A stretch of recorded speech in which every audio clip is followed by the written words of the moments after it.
Hello people, welcome back to my channel, the Boss Lady TV. How are you guys doing? Hope you all are staying great. If you are new in the house, you are highly welcome, and if you are my old subscribers, thank you for always tuning in into my channel. And if you haven't subscribed, please kindly smash on the red button that says subscribe and put up the notification bell so you'll be among the first that will be notified whenever I put up a new video. Thanks for coming around again, and God bless you. My people, we don't come again with another ogbonge tori. And today's story na one of our Africa sister now bring this story come for us anyway. He says so her husband, she and her husband gonna go Nigeria. So he say as they go Nigeria, their house where they build, so they see somebody be say they live along streets, they do beg. The mother and the girl they beg, and the girl is about 10 to 12 years thereabouts. So as they drive, they go, they beg them for inside car through side mirror and in your road down, so they can't give them something. He said another day they come, they still jam them, the same people for that same spot. So you call your notice, okay, now this spot they stay. So on the third time, they can't go by themselves, find them. Come tell them, say, okay, where una dey stay? Why una dey do this begging? Why you no go market, go say you as the mother? Because now elderly woman, say the woman no dey go around that kind 60 something to 70 years. So then the woman come tell her, say, he no get money to do business. This petty begging, then they fit do. So the guy say, this woman say her husband, he can't give her number, say, okay, call me with this number. He say, really, after 2 days, this woman can't call. As he call, he can't give her address, say, okay, come meet me so place. He say they can't come, they can't talk. Come tell us, say, where they stay? Come say, they don't feel say they get house, they don't feel say they don't get house, but where they stay is nothing to write home about. Now, just all those kind of completed building house. But now house wey people don't first dey, the house don't throw away zinc. He say if rain dey fall, now their head dey fall. But anybody not dey the compound again. Even the owner of the house don't abandon them for the house, because the house don't spoil. Erosion don't spoil the area for inside. Wetin they call this place for inside Benin that side. So the area just good again. Erosion area. So inside go, it's a erosion area. So you can say okay. You can't carry them go house, give them containers. Okay, if I help you, give them a place to stay, you will stay. You can't say why not. You can't say okay, he go give you one self-contained, me you and your daughter they stay. So you can't say thank you, this our daughter anyway, not be even our own daughter, now our granddaughter. This is daughter mother, he say they Spain, but he said the mother they know who they hear from her. Anytime call na complain, no, that one say no see food chop for abroad. He never fit carry herself, say things not dey okay for her on her own. Not to talk of to extend to her own mother and the little daughter where she live for us. Say the mother don't they suffer like that to take care of that grandchild where they live with her, this granddaughter. So this guy say he can't give, this woman said the husband can't give the woman house. He can't give them self-contained. That is mini self-contained, because he get self-contained house when build about 8 self-contained. So you can't give them one self-contained inside. Say okay, Mona take, they leave, not pay house rent until you finally say you decide to leave. You want come out, you don't want to get, you feel go. They can't give the woman, the old woman can't give her 300,000. Say take go start any kind of business so you fit manage till they survive. You can't put the small girl for school, because the small girl be not dey go school. Say they can't put the small girl for school, she dey go school, your husband pay for throughout that term for her. They still give them money for school, say for the upper year, which is not already clear 2 years, 2 tenure for her. Say make she take go school. Before that one finish, make it no worry. If you need anything at all, make it they call them. Can't say okay. He say really, if the girl won't buy book, anything he won't buy, go call her. She go tell her husband, say that woman call. Sometimes the mother will just call them, say ask her. Your husband go call the grandmother, ask her, mama, how everything how una do, na dey okay? Go say yes. they just still comot. You say all of a sudden they just stay that kind 8 months for the house. Na so they just pack. You know, they no even tell us say they dey pack o. See wetin happen o. See wetin no happen o. So he say no even know. One day come say me still call am, he call Koko, he no carry phone. He call Koko, he no carry phone. So this woman come dey worry say he come tell her husband say this woman no dey carry phone again. Wetin dey happen?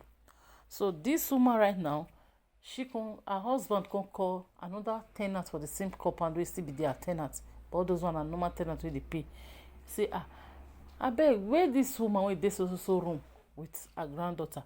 Then they come say e don pack 2 weeks ago. You come say what? Pack go where? How manage? Wetin happen? So you come dey find all means to reach this old woman.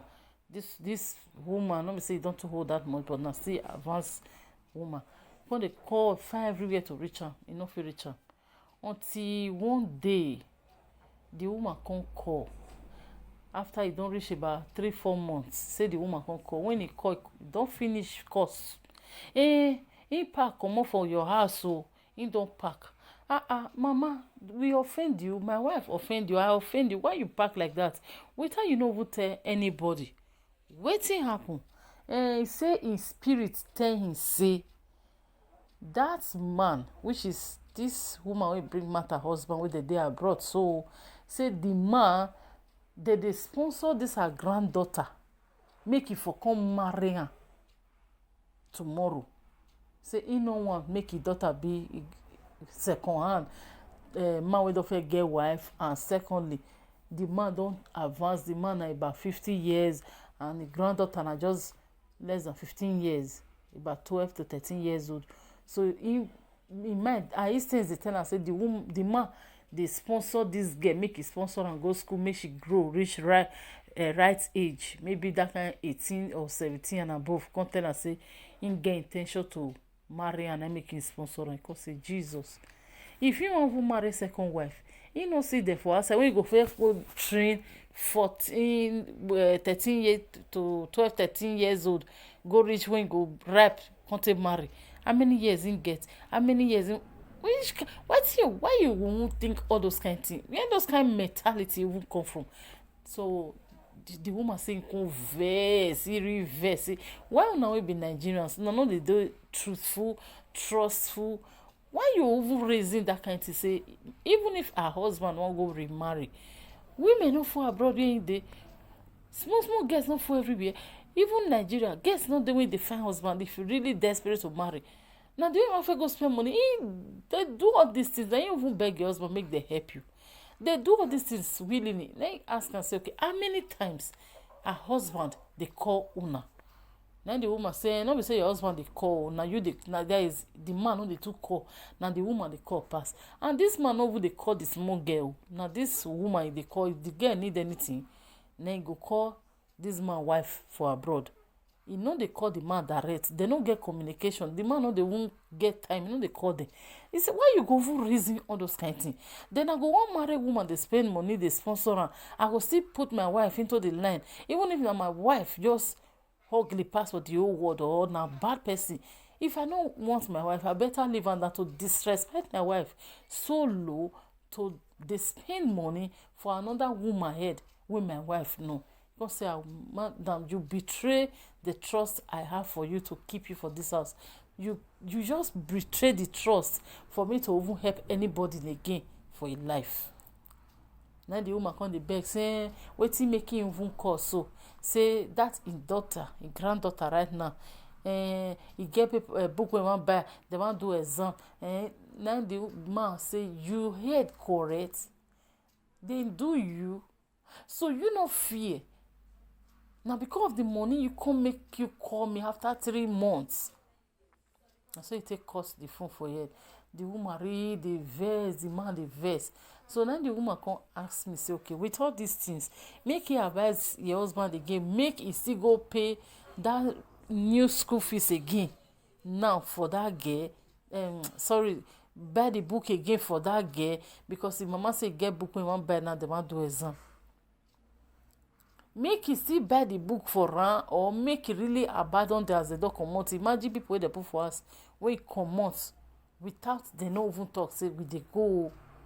Now dem need help again, and this woman, her husband give am 300,000. Una remember say I first tell una say he give this woman 300,000 to start business. That woman dey sell petty business, all this food stuff for counter.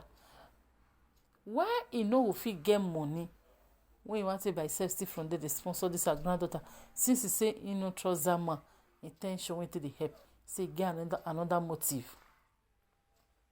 So now the woman take bring the matter for us, say make we help am chook mouth for this matter. So my country people, una help us reason this matter. Weigh am, put yourself in the shoe, put yourself in the line, chook mouth for am. Comment section below, your comment dey very important.